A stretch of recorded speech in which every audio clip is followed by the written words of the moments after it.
Talk about a thrill and the ride of a lifetime. On this shoot, I had the pleasure of hitting the Louisiana backroads in a 1965 Shelby Datona Coupe, the first American car to win the World Manufacturers Championship and one of only 6 ever produced. Jim Spiro, the owner of this truly rare vehicle, tells us that this Shelby Datona was the 3rd car produced and was Carroll Shelby's personal car for approximately 20 years. Hold on tight.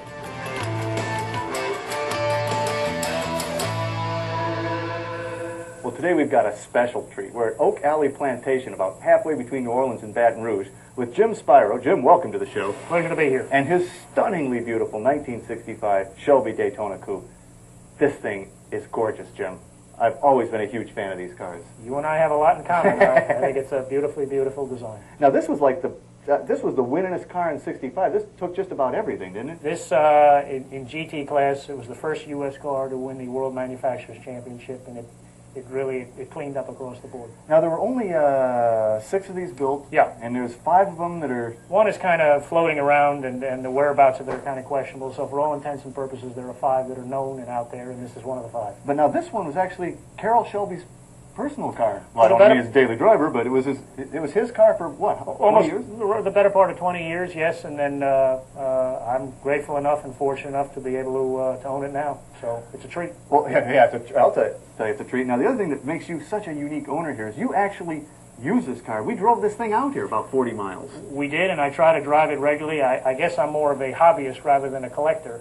So the pleasure that I derive from owning these cars is from using them and driving them and hearing them. Well, I truly respect that, and I had the ride of my life, I got to tell you. Now, this was a very controversial design. Pete Brock was the designer of it, and yes, took a lot of flack. It almost didn't get out of the shop. One of the things that really, kind of connotes this car is this slab, this dead flat back end. And, yes, and nobody had built anything that ever won that looked like this at the time. No, they didn't. And it's the car that it really went after was the 250 GTO. And if you look at that, there are some clear differences. And we were talking before the show, but when they initially penned the design, they didn't have this lip spoiler, call it what you will. So at high speeds, the car had a tendency to lift.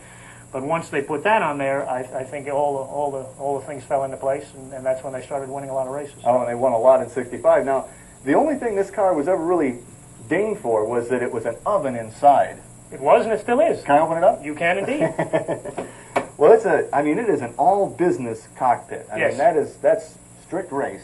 Standard race gauges, tach speedometer, and water and oil temperature, pressure, and that's it. No frills even by 65 standards, much less today's standards. Well, every one of these 6 were hand-built. Yes. And so they're all a wee bit different. They were, reflected some of the character of the builder and also some of the character of the driver. So, to try and address that heating problem, different ducts were put in and all sorts of stuff. Yes, and what you see here, and here, these are actually functional. Again, it might reduce it from being an oven to a semi-oven, but air will flow through at a reasonable rate of speed and at least give you some hot air going in your face instead of no air. So everything you see is for a purpose, and it all works. It sure does. Well, this is a 289 engine. Yes. Can we open it up and have a look? We can indeed. Why don't you grab the other side? We'll do that. Thank you. Now, this was amazing because here's a small block car that could run with big blocks all day long and very competitively.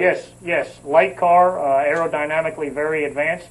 The advertised horsepower was, I think, around 390 horsepower, and I think this would be right around those specs. And as you said, when you put the whole package together, the aerodynamics, the weight, it can run with just about anything, at least of its day. It's like it's stuck to the road. I mean, it just seems to just push down, down, down. It's a very rigid car, too. It was really the Cobra chassis, but with a lot of cross bracing and stuff, allegedly to adopt the roof, but it really stiffened the frame an awful lot. Yes, and you and I were talking earlier. You're obviously a fan of the 427 and 289 Roadster, but this hugs the road much better, and it's a much more aerodynamically advanced ride. No question about it. We had a blast driving out here, and it's such a rare treat. What do you say we drive it some more? I say you got yourself a deal. Hot dog. Why don't we shut her down and put that little battery switch on? Got it. And let's get on the road. All right.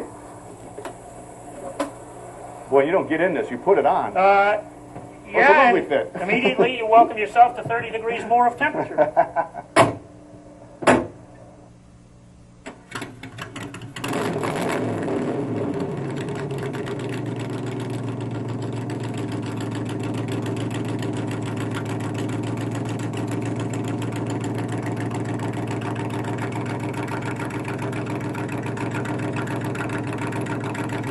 I had goosebumps just thinking about the history that was made in these cars. Imagine riding in the same vehicle that Bondurant, Grant, and Carroll Shelby himself drove. We zipped down the back roads of Louisiana with Jim's friends behind us in a 427 Coupe Cobra. They wanted to tag along for the drive, and what could I say?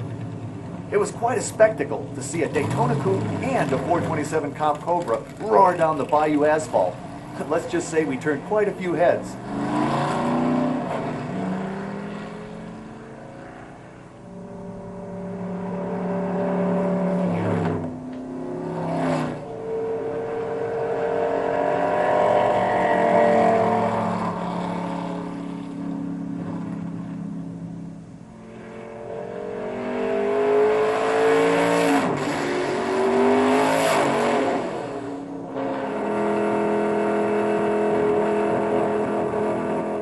All too soon, it was time to head back to the plantation to cool off. Man, I experienced firsthand the heat these speed demons generate in the cockpit.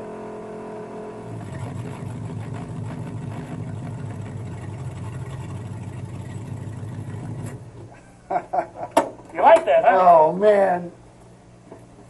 Well, Jim, this may rank as the most fun I've ever had with a car. I got to tell you. Well, the pleasure was all mine, and the fun is equal on this end. I got to tell you, I respect the fact that you drive this.